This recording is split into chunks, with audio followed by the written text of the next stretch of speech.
প্রিয় শিক্ষার্থী, আসসালামু আলাইকুম। আশা করি সবাই ভালো আছো। আজকে তোমাদের গণিত বইয়ের ৭৫ ও ৭৬ পাতার যে অঙ্কগুলো আছে সেই অঙ্কগুলো সমাধান করব। তো তোমরা সবাই ৭৫ পাতা বের করো। দেখো একদম উপরে লেখা আছে খালি ঘর পূরণ করি। তো এখানে 4টা অঙ্ক আছে খালি ঘরের। প্রথমে আমরা এই 4টা অঙ্ক সমাধান করব, তারপরে আস্তে আস্তে নিচে যে অঙ্কগুলো আছে এই অঙ্কগুলো সমাধান করব।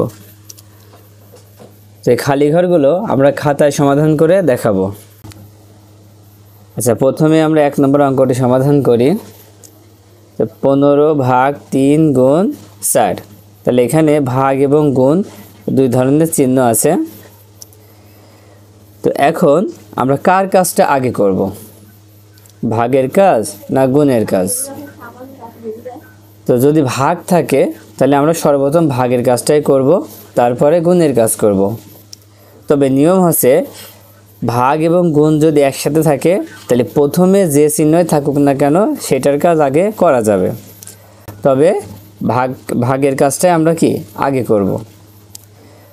তাহলে ভাগের কাজ যদি আগে করি তাহলে 15কে 3 দিয়ে ভাগ করতে হবে। তাহলে 15কে যদি 3 দিয়ে ভাগ করা হয়, 3 দিয়ে ঘরে নামতা পড়লে হবে 3 × 5 = 15। তাহলে এখানে হবে কি 5। 3 দিয়ে 15কে ভাগ করলে হচ্ছে 5। তারপরে গুণ, এবার এই 4 পাশে আছে, এই 4টা এখানে বসে যাবে। এবার 5 আর 4 গুণ করলে কত হয়? 20। তাহলে উত্তর হবে 20। এখানে আমরা লিখে দিলাম খালি ঘরে উত্তর হবে 20। আচ্ছা, এবার 2 নম্বর অঙ্কটা দেখি। 45 গুণ 4 ভাগ 5। এখানেও গুণ এবং ভাগ এই দুই ধরনের চিহ্ন আছে। তাহলে এই ক্ষেত্রে আমরা কার কাজটা আগে করব? আমরা যদি বলি ভাগের কাজটা আগে করব তাহলে এখানে 4কে কি আমরা 5 দিয়ে ভাগ করতে পারবো? পারবো না। তাহলে কার কাজটা আগে করব? তখন এই গুণের কাজটা আগে করে নেব। আমি আগেই বলেছি যদি ভাগ এবং গুণ যদি একসাথে থাকে তাহলে প্রথমে যেটা থাকবে সেইটার কাজ আমরা আগে করে নিলেই হয়ে যাবে। তাহলে প্রথমে গুণ আছে, গুণের কাজ আগে করি। তবে ভাগ যদি আমরা না করতে পারি তাহলে অবশ্যই গুণের কাজটা আগে করে নেব, কারণ 4কে তো 5 দিয়ে ভাগ করতে পারছি না, তাহলে গুণের কাজটা আগে করে নিই। 4 আর 5 গুণ করলে কত হয়? 4 × 5 = 20, 20 শূন্য হাতে থাকে 2, 4 4 16 আর 2 হচ্ছে 18। তাহলে কত হলো? 180। এবার ভাগ 5। তাহলে গুণ করার পরে যা হলো তার সাথে আবার ভাগ দিয়ে 5 বসায় দিলাম। এবার কি করতে হবে? এই 5 দিয়ে 180কে ভাগ করতে হবে। তাহলে এই ভাগটা আমরা একটু করে দেখাই। প্রথমে আমরা 5 দিয়ে 180কে ভাগ না করে 5 দিয়ে আমরা এই 18কে ভাগ করব। তাহলে 5 18-এর মধ্যে কয়বার যায়? 5 × 5, 5 × 2 = 10, 3 × 5 = 15, 4 × 5 = 20। তাহলে 4 × 5 = 20 হলে তো 18 বেশি হয়ে যাচ্ছে, তাহলে হবে 3 × 5 = 15। এবার বিয়োগ করলে কত হয়? বিয়োগ করলে 8-এর থেকে 5 বিয়োগ করলে হচ্ছে 3, আর 1 1 মিলে গেলে 22 শূন্য বসে না। এবার এই শূন্যটা এখানে নামাই দিলাম। এবার 5 30, 30-এর ভিতরে কয়বার যায়? 5-এর ঘরে যদি নামতে পারা হয় তাহলে 5 ছক 30। তাহলে কত হলো? ভাগ করলে হচ্ছে 36। তাহলে উত্তর হবে কত? 36। তাহলে 3 10 6 36। তাহলে আমরা লিখব এখানে 36। পরে 3 নম্বর অঙ্কটা দেখি যে 23 গুণ 4 ভাগ 2। এখানেও কিন্তু গুণ এবং ভাগের সম্পর্ক রয়েছে। তাহলে আমরা কি করতে পারি? প্রথমে যেটা আছে সেটার কাজও করতে পারি, আবার 4 দিয়ে 2কেও ভাগ করতে পারি। এখানে ইচ্ছা, কারণ 4কে 2 দিয়ে ভাগ করা যায়।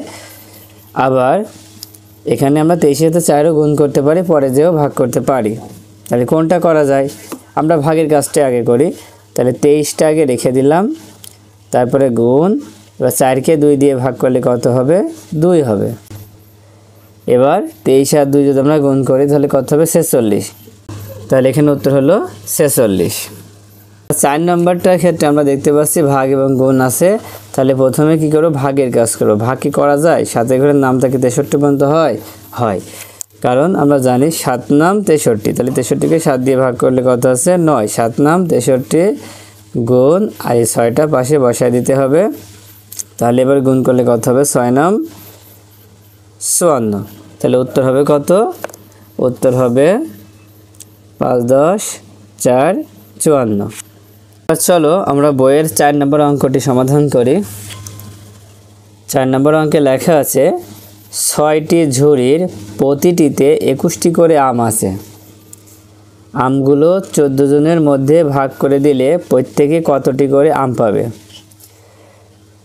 আমরা একটু ভালো করে বুঝবো যে 6টি ঝুড়ির প্রতিটিতে 21টি করে আম আছে। ঝুড়ি আছে 6টি এবং প্রতিটি ঝুড়িতে 21টি করে আম আছে। তাহলে মোট কতটি আম হবে? একটি ঝুড়িতে আম আছে 21টি, তাহলে 6টি ঝুড়িতে আম আছে কয়টি? তার মানে কি 21 সাথে 6 কি হবে? গুণ হবে।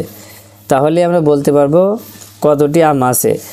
এবার বলছে আমগুলো 14 জনের মধ্যে ভাগ করে দিলে প্রত্যেকে কতটি করে আম পাবে। মানে এখানে যতগুলো আম হচ্ছে 6টি ঝুড়ি মিলে যতগুলো আম হচ্ছে এই আমগুলো 14 জনের মধ্যে ভাগ করে দিলে প্রত্যেকে কতটি করে আম পাবে। তাহলে আমরা এই অঙ্কটি গাণিতিক বাক্যের মাধ্যমে করব। তো এখানে কিন্তু করে দেওয়াই আছে, জাস্ট শুধু একটু বুঝতে হবে। তো এখানে গাণিতিক বাক্য দিয়ে অঙ্কটি কি করাই আছে। তাহলে তোমরা সবাই খাতায় গাণিতিক বাক্য বলে লেখো, লেখে এইভাবে করতে হবে। এইভাবে কেন হলো? ওই যে এখন প্রতিটি ঝুড়িতে আম আছে কয়টি? 21টি। ঝুড়ি কয়টা? 6টি। সেই জন্য 6টা ঝুড়িতে মোট কতটি আম আছে এই জন্য গুণ হলো। এবং যে আমগুলো হচ্ছে সেই আমগুলো 14 জনের মধ্যে কি সমানভাবে ভাগ করে দিতে বলছে। তাহলে সমানভাবে ভাগ করে দেওয়ায় এখানে ভাগ দিয়ে আমরা 14 লিখলাম। তাহলে এবার প্রথম কাজ হচ্ছে 21 আর 6 গুণ করা।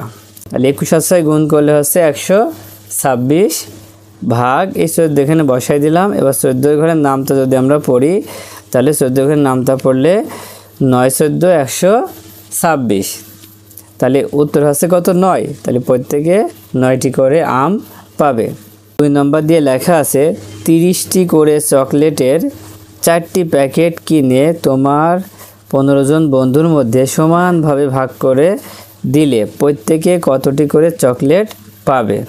30টি করে চকলেটের 4টি প্যাকেট, তার মানে কি প্যাকেটের ভিতরে যদি 30টি চকলেট থাকে তাহলে 4টি প্যাকেটে কয়টি চকলেট থাকবে? হিসাব করি, তার মানে এখানে প্রায় 120টা চকলেট থাকবে।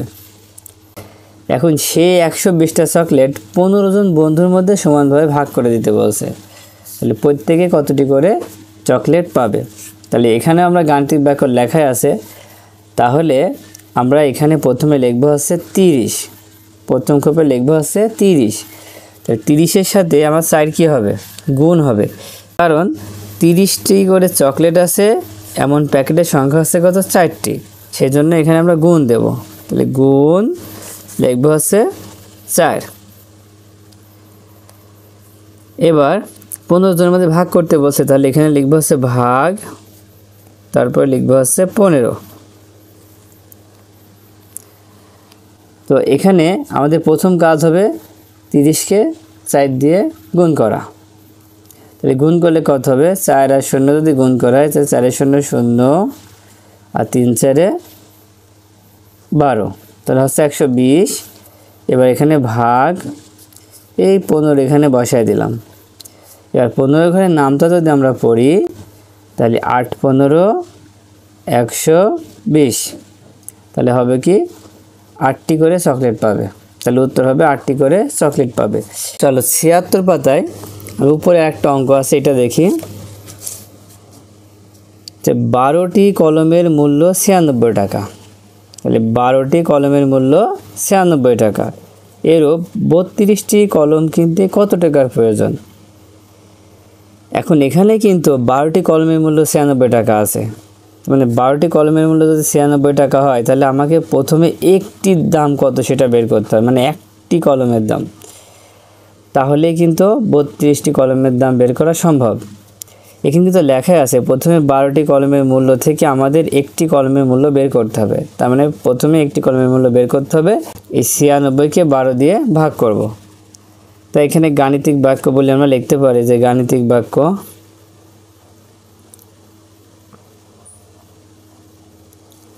তাহলে গাণিতিক বাক্য লিখে প্রথমে লিখবো হচ্ছে 96 ভাগ 12, 96কে 12 দিয়ে যদি আমরা ভাগ করি তাহলে একটি কলমের দাম পাবো। সেই কলমের দাম কত হয়েছে? 8 টাকা।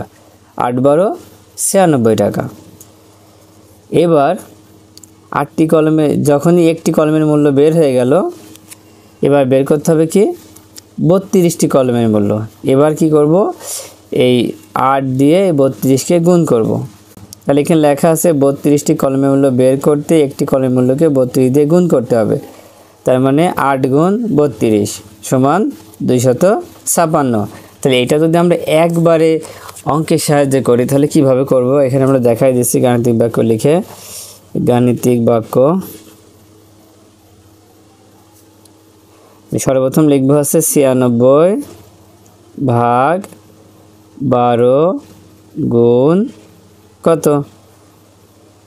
12 গুণ 32। এবার 96কে 12 দিয়ে যদি আমরা ভাগ করি তাহলে 8 12 96 গুণ হচ্ছে 32। এবার 8 আর 32 গুণ করলে 8 দুখানি 16, 6 হাতে 1, 3 8 24 আর 1 25। তাহলে কত হলো? 256। তাহলে কলমের মূল্য কত? এই যে কলমের মূল্য 256 টাকা। আর 3 নম্বর অঙ্কটা দেখি। 13টি কলার দাম 117 টাকা হলে 24টি কলা কিনতে কত টাকা লাগবে? 13টি কলার দাম 117 টাকা, 24টি কলা কিনতে। তার মানে এই ধরনের অঙ্কগুলায় আগে কি একটির দাম বের করে নিতে হবে। 13টি কলার দাম 117 টাকা, তাহলে একটির দাম কত সেটা কিন্তু আগে বের করে নিতে হবে। এখানে কিন্তু গাণিতিক বাক্য আকারে করতে হবে, সেটা দেখাই দিয়েছে। আমরা ঠিক এইভাবেই করব। তাহলে প্রথমে গাণিতিক বাক্যে লেখা আছে ধাপ 1। এখানে কি করব? এই 117কে 13 দিয়ে যদি ভাগ করি তাহলে আমাদের একটি কলার দাম বের হবে। তাই লিখব 117 তারপর ভাগ 13। 13 দিয়ে যদি 117কে ভাগ করা হয় তাহলে কত হবে? 9 হবে। 13 ঘর নামটা পড়লে হবে 9। তাহলে 9 টাকা একটি কলার দাম। তাহলে একটি কলার দাম কয় টাকা? 9 টাকা। এবার 24টি কলা কিনতে কত টাকা লাগবে? কী করব? এবার ধাপ 2তে এসে এখানে যে 9 টাকা বের হলো না, এই 9-এর সাথে এই 24 কী করব? গুণ করব। 9-এর সাথে 24 গুণ করব। তাহলে গুণ করলে হবে কত? 4 নাম 36, 6 হাতে থাকে 3, 9 দুখানে 18, 19 20 21, 2 10 1 21। তাহলে কত হলো? 216 টাকা লাগবে। এটাকে যখন আমরা একবারে করব তখন কিভাবে করব? তখন হচ্ছে প্রথমে লিখবো হচ্ছে 117 ভাগ 13 গুণ 24। তাহলে ভাগ করলে হবে হচ্ছে 9 গুণ 24, গুণ করলে হবে 216 টাকা। তাহলে 24টি কলা কিনতে আমার টাকা লাগবে কয়টি? 216 টাকা।